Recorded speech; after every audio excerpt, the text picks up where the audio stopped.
मुंबई के दहिसर पश्चिम IC colony स्थित SRK को ऑफ हाउसिंग सोसाइटी में 13 साल की बच्ची को लगा करंट लगते समय सोसाइटी में बच्चे 4 से 5 खेल रहे थे। 31 फरवरी को रात 9 बजे के लगभग पोल में हाथ लगने की वजह से बच्ची को करंट लगा था। तभी दूसरी बच्ची उसको बचाने गई तो उसको भी करंट लगा। पुरुषोत्तम बदलानी को कॉल आया कि बच्ची को करंट लगा है, जिसके बाद पुरुषोत्तम बदलानी बच्ची को लेने सोसाइटी में पहुंचे। जहां बच्ची करंट लगने की वजह से लेटी हुई थी, वहां से उठाकर नजदीकी सुखा सागर हॉस्पिटल में एडमिट कराया, जहां 13 साल की बच्ची का इलाज चल रहा है। करंट लगने से बच्ची का पैर जल गया। बच्ची को करंट लगने के बाद भी सोसाइटी के लोगों बच्ची को एडमिट करने के बजाय टेस्टर से पोल में करंट चेक करने की बात सामने आई। पिता का कहना है कि 1 साल पहले भी इस पोल में से किसी बच्ची को करंट लगा था, लेकिन वायरिंग चेंज करने के बजाय किसी और को करंट लगने का इंतजार कर रहे थे। बच्ची को करंट लगने से बच्ची के पैर जल गया है और उसको लीवर में ब्लड में इन्फेक्शन हो गया। करंट लगने की घटना के बाद सुबह तक सोसाइटी के लोगों पोल के वायरिंग निकालकर नया वायरिंग लगा दिया गया। बच्ची के पिता ने एमएचबी पुलिस स्टेशन में सोसाइटी के खिलाफ लिखित शिकायत दी है। आगे की जांच एमएचबी पुलिस कर रही है। अभी वायर में क्या प्रॉब्लम था? वायर जो है ना वो पोल में शॉर्ट हो गया था, उसके करंट आया। अभी बनाया सुबह को, रात में बच्चे को करंट आया, वायर में शॉर्ट था, इसके लिए करंट आया बच्चे को। सुबह सुबह सोसाइटी ने बनवाया। अभी ये इलेक्ट्रिशियन है, इनसे बनवाया। मेरा नाम है पुरुषोत्तम बदलानी। सर, कल आपकी बच्ची के साथ कुछ इंसिडेंट हुआ था आईसी कॉलोनी सोसाइटी में। सोसाइटी का नाम क्या है और क्या इंसिडेंट हुआ था? सोसाइटी का नाम है आरएसके कोऑपरेटिव सोसाइटी, जो है सिल्वर कॉइन होटल उस सोसाइटी में है। मेरी बच्ची वहाँ खेलने गई थी कुछ दोस्तों के साथ। वहाँ पे करीबन 9 बजे मुझे मेरे घर से फ़ोन आया कि आप जाइए, देखिए बच्ची को कुछ शॉक लगा है। जैसे ही मैं वहाँ पहुँचा, मैंने देखा कि मेरी बेटी बेंच पे लेटी हुई थी। मैंने उनसे पूछा कि क्या हो गया, तो बोले बच्चे यहाँ खेल रहे थे, 4-5 बच्चे, उसमें से 4-5 बच्चे मौजूद थे वहाँ पे, एक का पेरेंट्स भी थे। तो पता है ये पोल को हाथ लगाया है, वैसे ही उसको पोल ने पकड़ लिया है, शॉक लग गया, झटक दिया पोल ने। दूसरी बच्ची उसको बचाने गई, उसको भी हल्का शॉक लगा, फिर बच्ची ज़मीन पे गिर गई। उसका कपड़े फटे हुए थे, पैंट फटी हुई थी, उसके पैर में इलेक्ट्रिक करंट से जल चुका था, दोनों हाथ काले हो गए थे बच्ची का। फिर सेक्रेटरी नीचे आया, जो सिर्फ एक टेस्टर ढूंढ रहा था बल्कि बच्ची को कुछ पूछना बचाना वो सब छोड़ के वो एक टेस्टर ढूंढ रहा था। फिर मैंने बच्ची को लिया, फिर मैं हॉस्पिटल लेके आया। उसकी हालत काफ़ी ख़राब थी वो टाइम पे। जब मैं हॉस्पिटल लाया, उसका इलाज शुरू हो गया है। अब आज जब मैं फिर से गया हूँ सोसाइटी में, सब वायरिंग चेंज कराई दी गई थी, उसका पूरा प्रूफ दिया है मैंने, वीडियोज़ दिए, इलेक्ट्रिशियन से मिला हूँ मैं। अब बच्ची की हालत थोड़ी ठीक है। फिर से सेक्रेटरी बहुत एटीट्यूड में था, बोलता है क्या हो गया, वायर करंट लग गया। तो ये बहुत गलत बात हो गई है। प्रशासन से क्या मांग करते हैं? आपने पुलिस स्टेशन जाइए, वहाँ किस तरह की कार्रवाई कि इसमें कड़ी से कड़ी कार्रवाई होनी चाहिए और इसको सज़ा होनी चाहिए। जो सेक्रेटरी है, तो आपको पुलिस स्टेशन में क्या पुलिस ने काफ़ी सहायता दिया हमको और बोला कि आप एक अर्जी दे दीजिए, हम इसमें देखते हैं, इस मैटर में हम देखते हैं क्या होगा। प्रशासन से क्या मांग करते हैं कि जो इस तरह की सोसाइटी को न्याय मिलना चाहिए। और इस जगह पे अगर किसी और की बच्ची होती तो क्या होता, या मेरी बच्ची को कुछ हो जाता तो हम क्या करते। इससे पहले भी आप बता रहे थे कि वहाँ पे, हाँ, करीबन 1 साल पहले एक बच्चे ने कहा कि यहाँ पे भी पहले भी एक घटना हो चुकी है, जिसको एक को करंट आया है, जो एक वर्बली बात थी और वहाँ से ही मिट गई।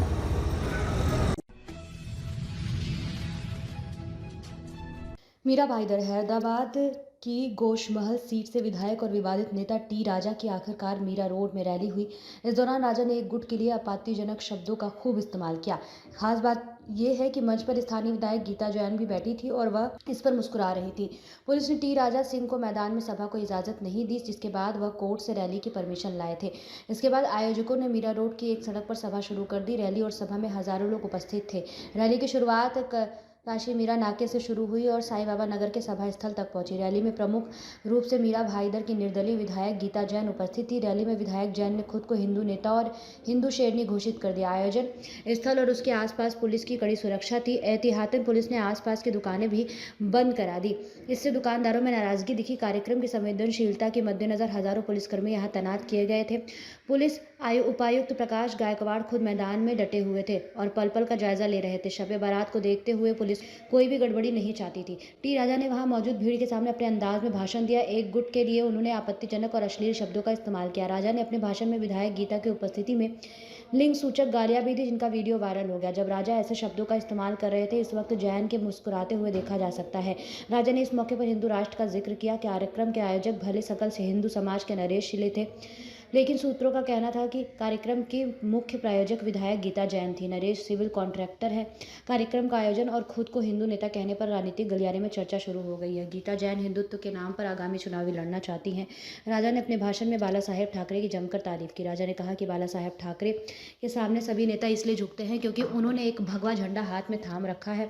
अपने आधे घंटे से अधिक के भाषण में राजा ने गौहत्या, धर्मांतरण, NRC, CAA जैसे विषयों पर बात की। राजा ने पूरे भाषण में दर्जनों बार तेलंगाना के ओवैसी बंधुओं को कोसा।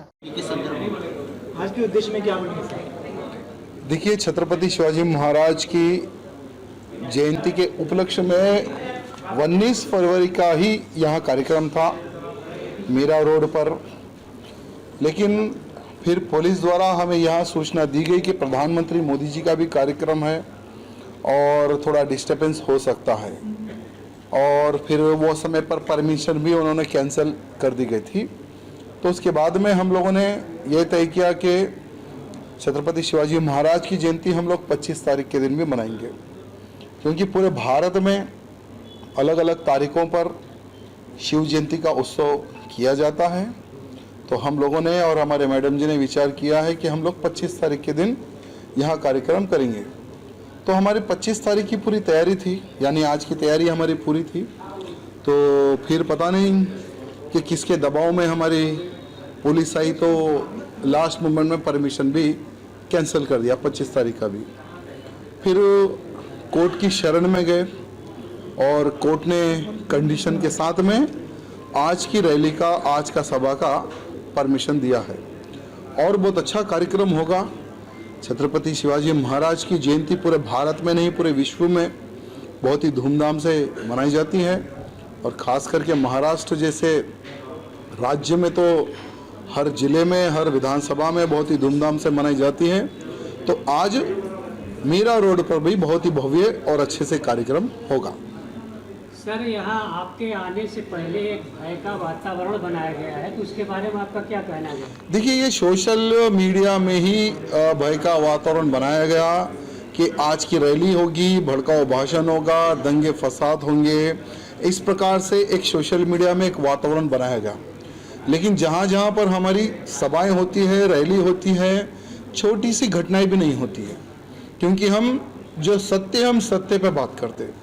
और आज भी अच्छे से कार्यक्रम होगा और किसी प्रकार का कोई कम्युनल वायलेंस नहीं होगा, और जितने भी जो छत्रपति शिवाजी महाराज के मामले हैं इस कार्यक्रम में जो आज आने वाले शिव जयंती के शुभ अवसर पर शांति पूर्वक से आना है, शांति पूर्वक से जाना है, ये भी हमारे मामलों को हम निवेदन करते हैं। सर, चुनाव के मद्देनजर ये रैली रखी गई है, इस पे आप क्या बोलेंगे? नहीं, चुनाव यहाँ पर कब है क्या है वो तो मुझे पता नहीं, और लगभग 15 दिनों से महाराष्ट्र, कर्नाटक, राजस्थान, तेलंगाना हर राज्य में मेरे कार्यक्रम हो रहे हैं, और चुनाव के मद्देनज़र ये कार्यक्रम को जोड़ा जा रहा है। मुझे नहीं लगता है कि चुनाव और इस कार्यक्रम से कोई संबंध है। सर, सरसेनापति बाला साहेब ठाकरे हयाती में उन्होंने कहते थे कि अच्छे मुस्लिम कौन है, उनके पास एक व्याख्या थी अच्छे मुस्लिम की, जैसे कि अजहरुद्दीन क्रिकेटर। आपकी नज़र में, आपके व्याख्या में अच्छे मुस्लिम कौन है? जो भारत माँ की जय बोले वो अच्छा मुसलमान है, जो वंदे मातरम गीत गाए वो अच्छा मुसलमान है, जिस देश में रहकर उस देश की जय बोलने में जिसको शर्म नहीं आती है वो अच्छा मुसलमान है मेरी नज़र में। दुय्यम दर्जे का मुसलमान की अभी राष्ट्रीयता होने वाली है सर, उसमें आप सहमत हैं? मुझे आप जो बात की है वो मुझे समझ में नहीं आया। मुसलमान को दुय्यम दर्जा दिया जाएगा जब हमारा हिंदुत्व का राज आएगा तब, ये आप सहमत है इससे? नहीं, दुय्यम दर्जा मतलब समझा नहीं मैं। सेकंड स्टेज का मुस्लिम में ऐसा बोलेंगे क्या? फर्स्ट स्टेज आप हमारे कौन दर्जा कौन देगा? सरकार देंगी? नहीं, मुझे उस विषय पे तो पता नहीं, लेकिन मेरी नज़र में वही अच्छा मुसलमान है जो देश का खाकर और वो जो देश की गाता है ना, वही अच्छा मुसलमान। सर, गीता जैन ने आपको निमंत्रण दिया, जबकि और भी यहाँ बहुत से नेता हैं, तो गीता जैन के बारे में आपके निमंत्रण स्वीकार करने के क्या कहेंगे? देखिए, ऑर्गेनाइजर्स तो कोई और है, लेकिन हमारे गीता जैन जी हमारी बहन है और बहुत वर्षों से उनके हमारे अच्छे संबंध है, और कभी हैदराबाद आते हैं तो वो हमसे मिलते हैं, और कभी हम यहाँ आते तो मौका मिलता है तो हम उनसे मिल लेते हैं। और आज भोजन करने का भी अवसर मिला, क्योंकि मेरी विधानसभा में बहुत सारी जैन कम्युनिटी है और जब मेरा चुनाव था तो हमारी दीदी द्वारा उन सभी को निवेदन भी हम लोगों ने करवाया था कि जैन कम्युनिटी को भी आप एक संदेश दें। तो वो समय पर उनका अच्छा योगदान रहा है और आज उनके मकान आने का अवसर मिला, परिवार से हम लोग मिले, भोजन व्यवस्था हुई अच्छे से। वैसे बस वही हमारा रिलेशन है। सर, आपकी रैली को देखते हुए मीरा भाईंदर पूरी तरह से छावनी में तब्दील हो चुका है। पुलिस का कड़ा बंदोबस्त भी देखने को मिल रहा है, क्या कहेंगे उसमें? पुलिस इतनी क्यों, मुझे समझ में नहीं आता, क्योंकि अभी तक हमारे जहाँ जहाँ कार्यक्रम हुए हैं हम दूर दूर तक तो पुलिस हमें दिखती नहीं, लेकिन पहली बार हम लोग देख रहे हैं कि यहाँ पर इतनी सारी पुलिस है। मैं समझता हूँ कि कुछ भय का वातावरण सोशल मीडिया में जो बना हुआ था, वो दृष्टि से पुलिस आने वाले किसी प्रकार के कोई घटना ना हो जाए उस प्रकार से पुलिस बंदोबस्त कर रही है, और ठीक बात है, अच्छी बात है। लेकिन हम तो इतना ही आश्वासन देते कि हमारी वजह से हमारे इस मीरा रोड का हो या मुंबई राज्य महाराष्ट्र राज्य का वातावरण हमारी वजह से तो खराब नहीं होगा। इस बार का आंकड़ा 400 का पार है, ये बात सही है? देखिए, आने वाला जो पार्लियामेंट जो चुनाव होगा वो कांग्रेस मुक्त होगा, पहली बात। दूसरी बात, मोदी जी को कोई हराने वाली कोई ताकत पैदा नहीं है, और 400 पार तो होगा ही होगा, क्योंकि आज भारत देश का हर वो वोटर ये जान चुका है कि हमारा भारत देश अगर आगे बढ़ सकता है तो मोदी जी की वजह से। तो इसलिए बहुत अच्छा फायदा हो सकता है। किसान हमारी जान है, ये मानते हैं आप? हाँ बिल्कुल, किसान है तो ही हम हैं, किसान हमारी जान है। और अभी जो आंदोलन चल रहा है, मैं समझता हूँ कि उस विषय पर केंद्र विचार करना चाहिए और उनसे संवाद भी करना चाहिए। सर, खबर ये भी है कि कोर्ट ने कुछ शर्तों पे रैली करने की परमिशन दी है। बिल्कुल, क्या मानते हो शर्तें? 100% हम हमेशा कोर्ट का आदर करते हैं, सम्मान करते हैं, और कोर्ट ने जो हमें गाइडलाइंस दी है हम उस पर ही हम कार्यक्रम करेंगे। बहुत बहुत असं सांगा की कसा पोलीस बंदोबस्त आहे आजच्या सभेसाठी? हिंदीमध्ये आज सभेला आम्ही जवळपास तुम्हाला सांगितलं की आम्ही सगळी काळजी घेतलेली आहे, गोपनीय यंत्रणा सतर्क आहे, आम्ही ड्रोन कॅमेरा लावलेले आहेत, पण कॅमेरामन सुद्धा आमचे 30 कॅमेरामन सगळे परिस्थितीवर लक्ष ठेवून आहेत। त्या व्यतिरिक्त जवळपास आम्ही मी स्वतः आहे, CP साहेब आहेत, 4 DCP, एक 8 ACPs, जवळपास 40 PI आहे आणि 150च्या आसपास API PS आहे, आणि सगळं मिळून जवळपास 1,500 ते 1,600 कर्मचारी बंदोबस्ताला लावलेले आहेत, आणि सर्व प्रकारची काळजी आम्ही घेतो। मला खात्री आहे की आम्ही सगळं व्यवस्थित पार पाडू। सर, टी राजासिंह हे वादग्रस्त वक्तव्यामध्ये चर्चेत राहतात, येथे काय अनुचित वादग्रस्त वक्तव्य काय समज वगैरे देण्यात आले? नाही, ॲक्च्युअली हायकोर्टानेच ते डायरेक्शन दिलेले आहेत की त्यांनी परमिशन देताना डायरेक्शन दिले आहे की त्यांनी ॲफिडेविट द्यावं, कुठलंही वादग्रस्त वक्तव्य किंवा तेढ निर्माण होईल असं कुठलंही वक्तव्य ते करणार नाहीत, आणि त्यांनी आमच्याकडे तसं ॲफिडेविट दिलेलं आहे की आम्ही हायकोर्टाच्या आदेशाचं पालन करू, आणि मला वाटतं माननीय हायकोर्टाच्या आदेशाचं सगळ्यांनी पालन करू।